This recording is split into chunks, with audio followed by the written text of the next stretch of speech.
Sadar nggak sih, setiap hari, setiap kita scrolling TikTok, Instagram, atau X, kita tuh sering banget dilewati sama konten-konten politik. Ada politisi yang ikut tren joget, ada infografis keren yang membahas kebijakan pemerintah, sampai potongan video debat yang dijadikan sebagai meme lucu. Ada sebuah komunikasi yang sangat matang dan terstruktur yang sedang bekerja di belakang layar kita. Maka dari itu, di era kontemporer ini, belajar komunikasi politik bukan hanya tugas pengamat, jurnalis, atau bahkan dosen di dalam kelas. Ini merupakan skill yang harus dimiliki bagi setiap warga negara digital.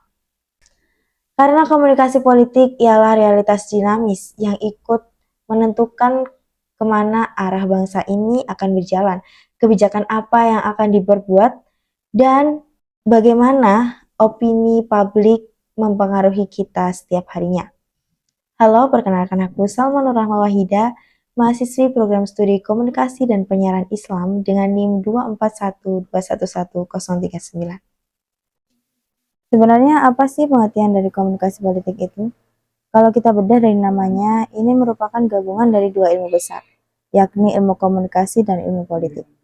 Sederhananya, komunikasi politik ialah proses penyampaian pesan, lambang atau isyarat yang dilakukan oleh manusia, di mana isi pesannya itu memiliki dampak atau konsekuensi terhadap berjalannya suatu sistem pemerintahan.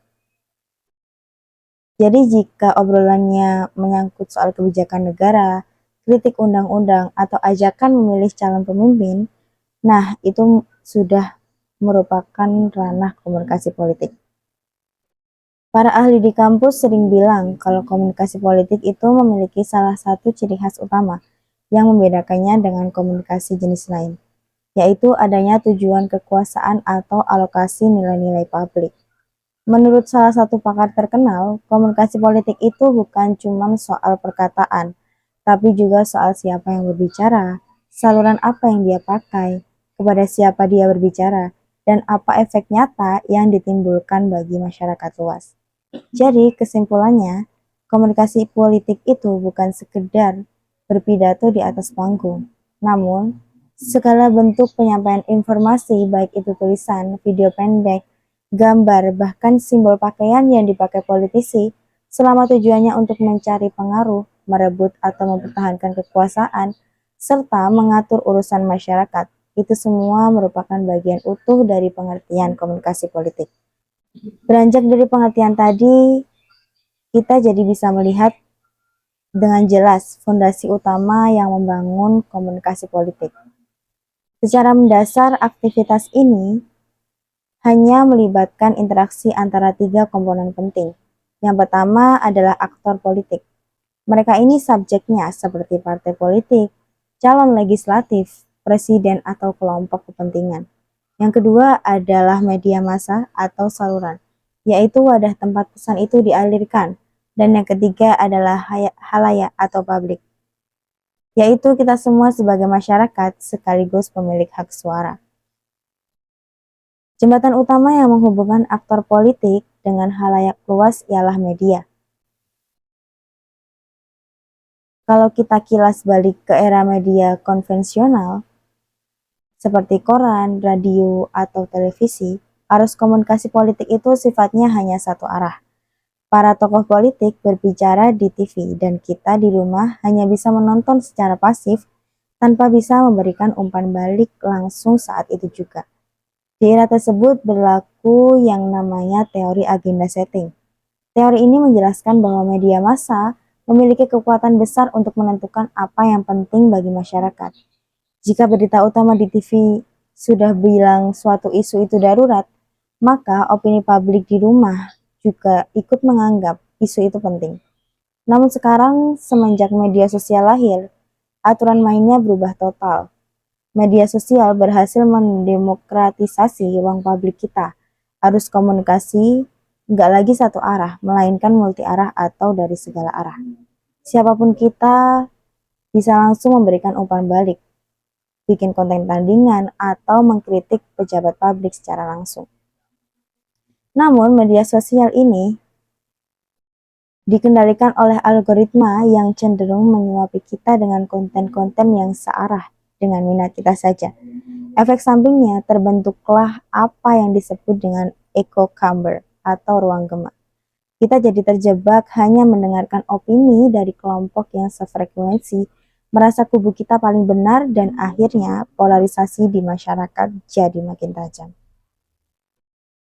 Melihat karakteristik media sosial yang penuh jebakan algoritma seperti itu, para aktor politik tentu harus memutar otak. Mereka menyusun strategi kampanye yang taktik supaya pesan mereka bisa viral dan disukai masyarakat luas. Untuk melakukan itu ada 3 pilar utama yang selalu diandalkan, yakni retorika, yang kedua ada branding dan pemasaran politik atau political marketing.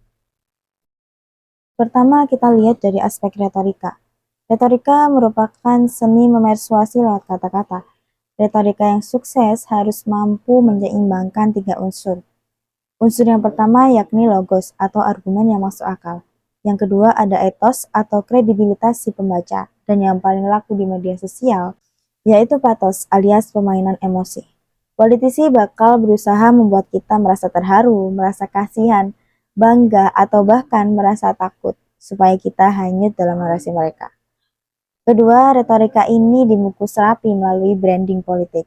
Sama halnya dengan produk komersial, politisi juga butuh citra diri yang konsisten agar mudah diingat. Apakah dia mau terkenal sebagai sosok yang tegas, sosok intelektual yang cerdas, atau justru sosok sederhana dan merakyat? Citra inilah yang terus-menerus diproduksi lewat konten harian mereka. Yang ketiga, dikombinasikan dengan pendekatan political marketing. Di era modern ini, pemilih seperti kita diperlakukan mirip konsumen pasar. Tim sukses bakal melakukan riset segmentasi. Anak muda umur 17-25 tahun itu sukanya apa sih? Ternyata anak muda suka kucing, suka musik, dan cemas akan masa depan. Maka gaya kampanye, pembawaan, hingga busana si kandidat bakal disesuaikan secara presisi demi memikat pasar tersebut. Seluruh strategi ini tentu membuahkan hasil pada efek dan perilaku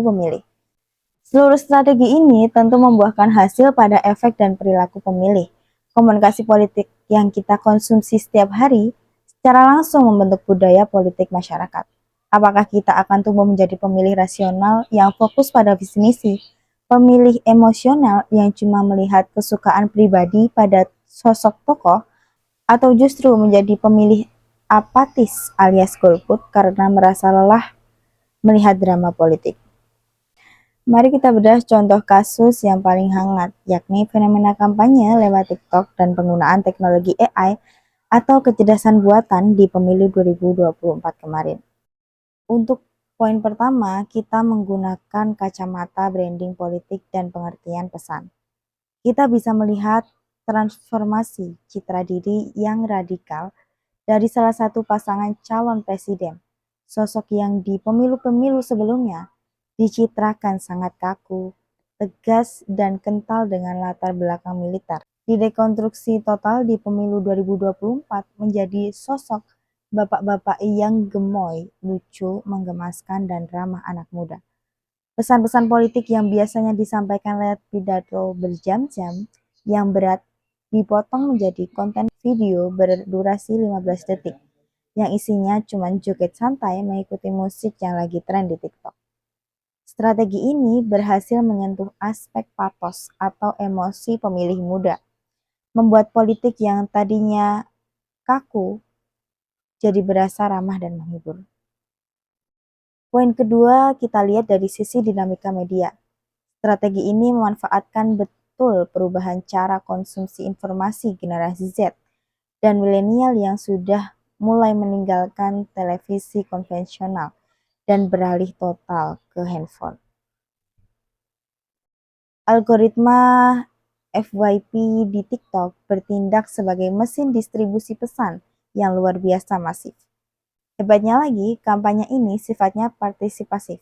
Para netizen nggak hanya jadi penonton pasif, namun mereka ikut memproduksi ulang konten tersebut dengan fitur stage atau memakai sound yang sama. ini adalah pergeseran nyata dari era media satu arah ke era media sosial multi arah yang sangat cair. Poin ketiga, kita melihat dari sudut pandang political marketing. Pemanfaatan teknologi generatif AI untuk membuat poster-poster kampanye digital dengan gaya animasi 3 dimensi mirip kartun Pixar atau Disney. Merupakan strategi jenius buat menarik perhatian pemilih pemula. Tim sukses benar-benar tahu kalau anak muda itu merupakan makhluk visual yang gampang tertarik sama estetika pop kultur modern. Namun, jika kita analisis dampak efeknya terhadap perilaku pemilih, fenomena ini memicu perdebatan yang cukup serius di kalangan akademisi. Di satu sisi, efek positifnya jelas ada, yakni angka partisipasi pemilih muda melonjak naik, dan politik nggak lagi dianggap tabu atau membosankan. Namun di sisi lain, terjadi penyederhanaan atau simplifikasi substansi politik yang luar biasa. Diskusi substansi yang penting, seperti perdebatan visi misi, penyelesaian masalah hak asasi manusia, atau utang luar negeri, seringkali tenggelam begitu saja di bawah gunungan konten gimmick dan kelucuan visual AI. Hal ini membuktikan bahwa strategi komunikasi politik modern yang terlalu fokus pada aspek emosi dan visual memiliki risiko besar mengaburkan pemikiran rasional masyarakat dalam memilih pemimpin masa depan bangsa. Di satu sisi, teknologi digital dan media baru memberikan kesempatan yang luar biasa bagi demokratisasi informasi. Sekarang, siapapun bisa bersuara dan mengawasi jalannya pemerintahan.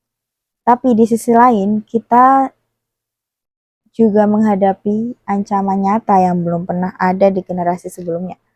Kita dikepung oleh banyak hoax yang diproduksi secara massal lewat bot, ancaman video palsu yang kelihatan nyata banget hasil editan AI atau deepfake, serta polarisasi ekstrim di mana masyarakat mudah diadu domba akibat algoritma media sosial yang hanya memikirkan algoritma, keterlibatan, atau engagement. Oleh karena itu, tantangan terbesar di masa depan bukan lagi soal bagaimana cara kita memproduksi konten politik sebanyak-banyaknya. Namun tantangan terbesarnya ada pada diri kita sendiri sebagai khalayak, yakni bagaimana kita bisa membangun literasi media dan literasi politik yang kritis. Kita boleh terhibur dengan gimmick politik yang lucu di sosmed, namun kita harus tetap kritis, mempertanyakan apa substansi program kerjanya, bagaimana rekam jejaknya, dan apa visi nyatanya untuk membawa bangsa ini ke arah yang lebih baik.